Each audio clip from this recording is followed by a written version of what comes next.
Hello everyone, welcome to another edition of COVID-19 Updates, where we bring you the latest information on the coronavirus pandemic and its rippling effect on the world. I am Legit Manuel and this is VNTV. Now let's start off with the local front here in Ghana, where as of 2nd June 6 o'clock GMT, the country has a total number of 8,070 cases with 2,947 recoveries and 36 deaths. So this means that as of now, the country's active cases stands at 5,087. Now, Greater Accra region still remains the hotspot for the virus with 5,616. The Ashanti region follows next with 1,247 cases. Now we have the Western region, Central region, and Eastern region following up with 421, 404, and 117 cases respectively.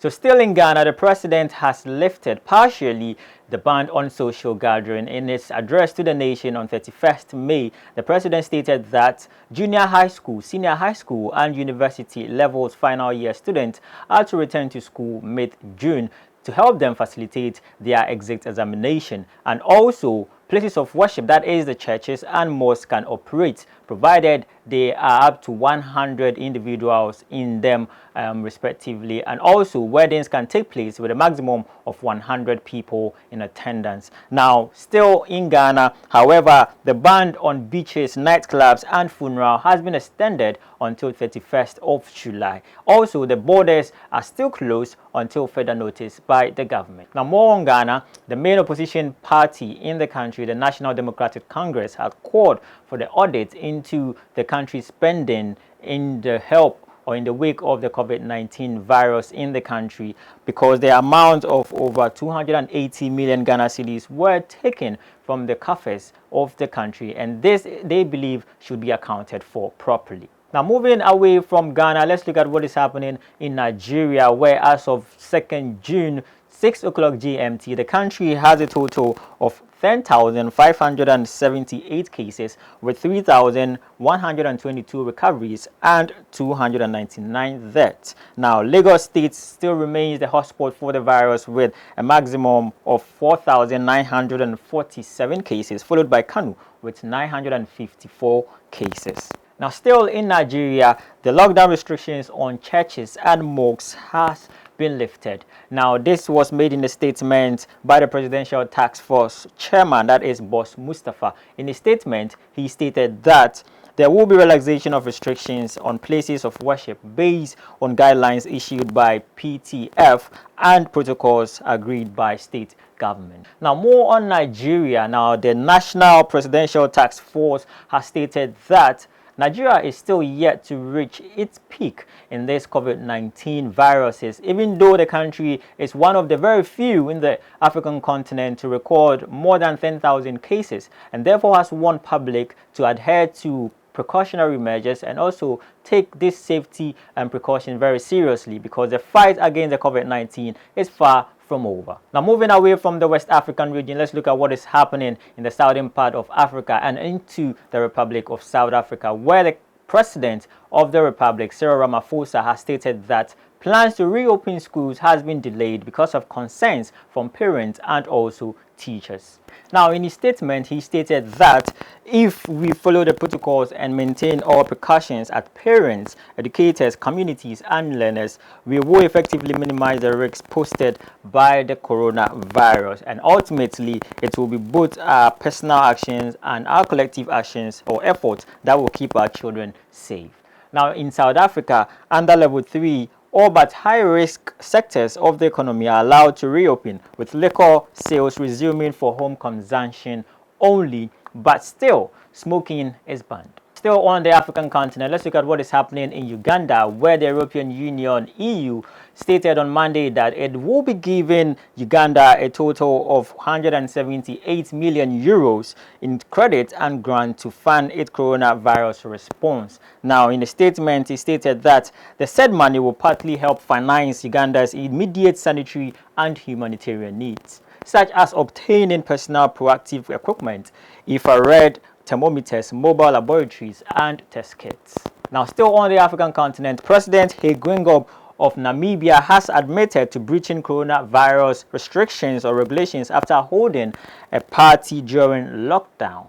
His party, SWAPO, held its 60th anniversary on April 19th when Namibia was on lockdown and gatherings were prohibited. All his guests have since been fined.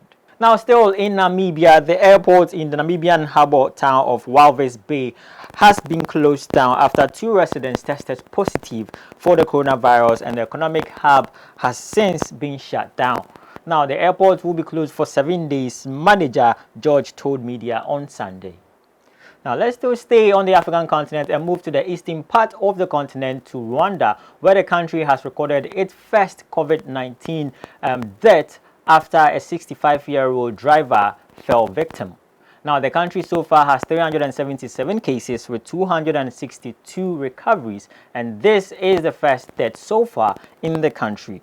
Now, it is stated that the man fell ill from a neighboring country, so decided to move back home to Rwanda, where he was pronounced dead. Now, in Rwanda, robots are being used for tasks such as taking temperatures to avoid contact between health officials or workers and patients suffering from the COVID-19 virus. This is a move that, when emulated in other parts of the continent and in the world in general, will help greatly in the fight against this pandemic. Now, moving away from the African continent, let's look at what is happening in America and in the United States of America, where the country's health officers have warned that recent large gatherings could spike up new COVID-19 outbreak in the country, and this follows the series of protests in the country after the racial death of George Floyd, a black American citizen in the country of Minnesota.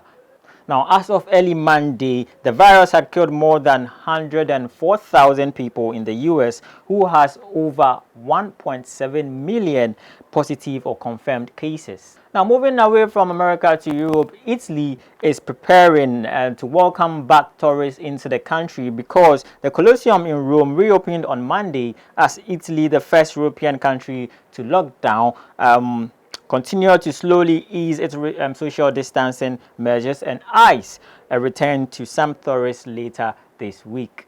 Now, moving away from Europe, let's look at what is happening in Asia, where South Korea's sudden case spike sparks alarm. Now, the country has reported 238 cases of the coronavirus over the past 5 days, causing some worry as the country recently lifted some restrictions on social gathering. So it simply means that they are considering to move back into restrictions to help safeguard its people. This is where we draw the curtains on COVID-19 updates here on VNTV. But before I take my leave, let me remind you that you can protect yourself and loved ones from the coronavirus by practicing these basic precautionary measures like washing your hands with soap and running water, using alcohol-based sanitizer regularly, and making sure to wear your face mask wherever you go or wherever you find yourself outside from your home. And also, when you have nothing doing, please again, stay home. I am Legit Emmanuel, and thank you for watching.